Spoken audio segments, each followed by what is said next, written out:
प्रज्ञान ice के daily current affair series में आप सभी का स्वागत है। चलिए कल के अभ्यास प्रश्न से शुरू करते हैं। कौन सा राज्य चौथे खेलो इंडिया यूथ गेम्स की मेजबानी करेगा? विकल्प थे गुजरात, मध्य प्रदेश, कर्नाटक और हरियाणा। सही उत्तर हरियाणा है। हरियाणा 2021 में चौथे खेलो इंडिया यूथ गेम की मेजबानी करेगा। इसकी घोषणा केंद्रीय खेल मंत्री श्री किरेन रिजिजू और हरियाणा के मुख्यमंत्री मनोहर लाल खट्टर ने 26 जुलाई 2020 को वीडियो कॉन्फ्रेंसिंग के माध्यम से की है। खेलो इंडिया यूथ गेम्स निर्धारित हैं अगले साल टोक्यो ओलंपिक के बाद होने वाला है। चलिए अब आज के प्रश्नों को देखते हैं। किस केंद्रीय मंत्री ने पदार्थ उपयोग विकार और व्यवहार व्यसनों के लिए मानक उपचार दिशा निर्देशों पर ई पुस्तक जारी की है? विकल्प हैं डॉक्टर हर्षवर्धन, रमेश पोखरियाल निशंक, जितेंद्र सिंह और अमित शाह। सही उत्तर डॉक्टर हर्षवर्धन है। केंद्रीय स्वास्थ्य मंत्री डॉक्टर हर्षवर्धन ने सब्सटेंस यूज डिसऑर्डर और व्यवहार व्यसनों के प्रबंधन के लिए मानक उपचार दिशा निर्देशों पर ई पुस्तक जारी की है। मंत्री ने आगाह किया है कि वर्ल्ड ड्रग रिपोर्ट 2020 बताती है कि कोविड-19 देश में विकारों को उत्पन्न करेगा।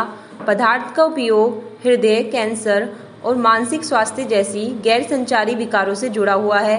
उन्होंने यह भी कहा है कि धूम्रपान कोविड-19 के लिए जोखिम बढ़ाता है। चलिए अब अगले प्रश्न को देखते हैं। अंबाला एयरवेज, जहां राफेल फाइटर जेट्स का पहला जत्था आया था, किस राज्य और केंद्र शासित प्रदेश में स्थित है? विकल्प हैं उत्तराखंड, हरियाणा, सिक्किम और पश्चिम बंगाल। सही उत्तर हरियाणा है।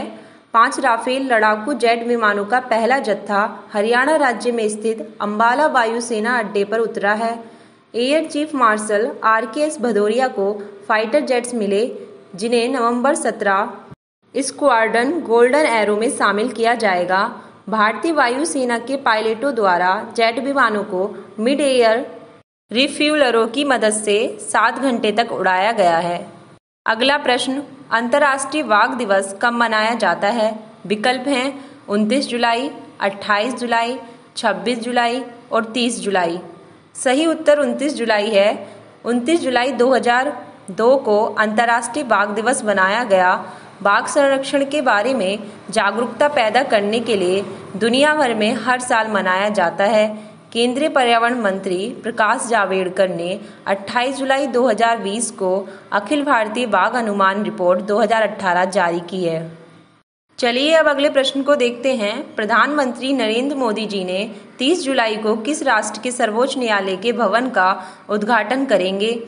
विकल्प हैं मॉरिशस, मालदीव, श्रीलंका, इंडोनेशिया। सही उत्तर मॉरिशस है। प्रधानमंत्री नरेंद्र मोदी के साथ मॉरिशस के PM प्रवीण जुगनैथ 30 जुलाई 2020 को संयुक्त रूप से देश के नए सुप्रीम कोर्ट भवन का उद्घाटन करा है। मॉरिशस के नए सुप्रीम कोर्ट भवन का निर्माण भारतीय अनुदान सहायता से किया गया है। चलिए अब अगले प्रश्न को देखते हैं। किस राज्य सरकार ने 10,000 समाप्त शिक्षकों को चपरासी के रूप में नियुक्त करने के लिए सर्वोच्च न्यायालय से अनुमति मांगी है? विकल्प है झारखंड, उड़ीसा, त्रिपुरा और असम। सही उत्तर त्रिपुरा है।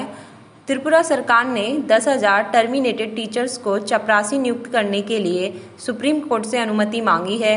संशोधित रोजगार नीति 2003 के तहत त्रिपुरा सरकार ने मौखिक साक्षात्कार के माध्यम से 2010 और 2014 में 1035 TCT और 4,666 TCT और 4,612 UGT की भर्ती की थी, लेकिन उनकी नियुक्ति को 7 मई 2014 को निर्धारित उच्च पद के द्वारा रद्द कर दिया गया था।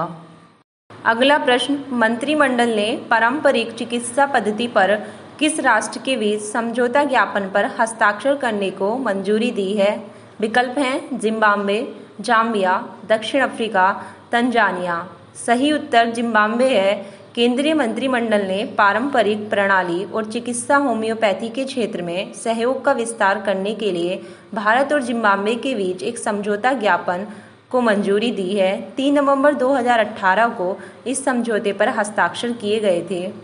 चलिए अब अगले प्रश्न को देखते हैं। किस राष्ट्र के कोविड-19 वैक्सीन को अगस्त की पहली छमाही में स्थानीय विनियामक अनुमोदन प्राप्त होने की उम्मीद है? विकल्प हैं जर्मनी, रूस, यूके और स्विट्जरलैंड। सही उत्तर रूस है। रूस की पहली संभावित कोविड-19 वैक्सीन को अगस्त की पहली छमाही में स्थानीय विनियामक अनुमोदन मिलने की संभावना है। वैक्सीन के पहले स्वास्थ्य कर्मियों को अग्रिम पंक्ति में दिए जाने की उम्मीद है। अगला प्रश्न, निम्नलिखित में से किसे सरकार द्वारा विदेश मंत्रालय में अगले सचिव के रूप में नियुक्त किया गया है? वह विजय ठाकुर सिंह की जगह लेंगी। विकल्प हैं नीना तशरिंगला, रेणुपाल, गायत्री ईश्वर कुमार, रीवा गांगुली दास। सही उत्तर रीवा गांगुली दास है। भारत सरकार ने विदेश मंत्रालय में अगले सचिव के रूप में रीवा गांगुली दास को नियुक्त किया है। वह विजय सिंह ठाकुर की जगह लेंगी। चलिए अब आज के अभ्यास प्रश्न को देखते हैं। निम्नलिखित में से किसने वित्तीय स्थिरता रिपोर्ट का 21वां अंक जारी किया है?